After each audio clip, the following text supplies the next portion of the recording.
Hello दोस्तों, स्वागत है आप सबका हमारे चैनल अक्षय एजुकेशन क्लासेस में। तो हम बात करने वाले हैं क्लास 10th के हिंदी के 20 महत्वपूर्ण ऑब्जेक्टिव क्वेश्चन के बारे में।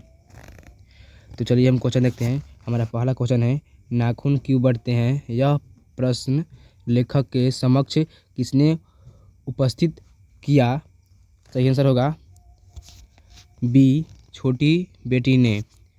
अगला प्रश्न है, नाखून मनुष्य का क्या है? नाखून मनुष्य का क्या है? सही आंसर होगा ए, प्राचीनतम हथियार। अगला प्रश्न है, उत्तर भारत के नागरी लिपि को हम किस नाम से जानते हैं?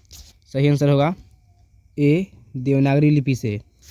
अगला प्रश्न है, महमूद गजनबी द्वारा चलाया गया सिक्का किस लिपि में लिखा गया है?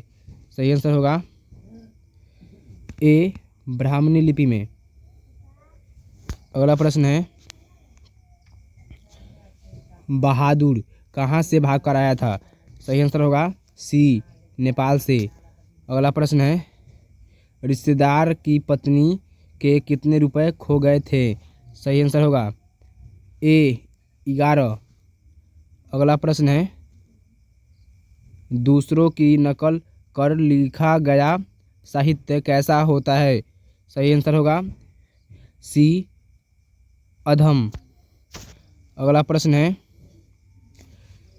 बिरजू महाराज को संगीत नाटक अकादमी अवार्ड किस उम्र में मिला था? सही आंसर होगा डी, 27 वर्ष में। अगला प्रश्न है, अभिमन्यु में लेखक ने कितनी कविताएं लिखी? सही आंसर होगा सी, 35। अगला प्रश्न है, मछली किस प्रकार की कहानी है? सही आंसर होगा ए, सामाजिक। अगला प्रश्न है, बिस्मिल्लाह खां के मामा का नाम क्या था? सही आंसर होगा सी, सदीक हुसैन। अगला प्रश्न है, भारतीय संस्कृति किसका प्रतीक है? सही आंसर होगा डी, विभिन्न संस्कृतियों के सामंजस्य का। अगला प्रश्न है, गुरु नानक के अनुसार किसके बिना जन्म व्यर्थ है? सही आंसर होगा डी, राम नाम के बिना। अगला प्रश्न है, भारत से क्या सीखे किस साहित्यिक विद्या है? सही आंसर होगा ए, सही आंसर होगा बी, भाषण। अगला प्रश्न है, कौन सी भाषा सभी भाषाओं की अग्रजा है? सही आंसर होगा सी, संस्कृत। अगला प्रश्न है, नलिन बुलोचन शर्मा की कहानी है 20 की दांत। अगला प्रश्न है, सेन साहब किस कहानी का पात्र है?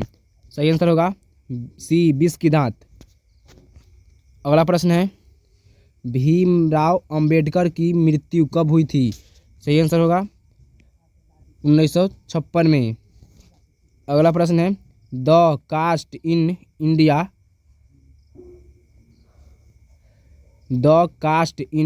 इंडिया देयर मैकेनिज्म के लेखक कौन है? सही आंसर होगा सी, भीमराव अंबेडकर।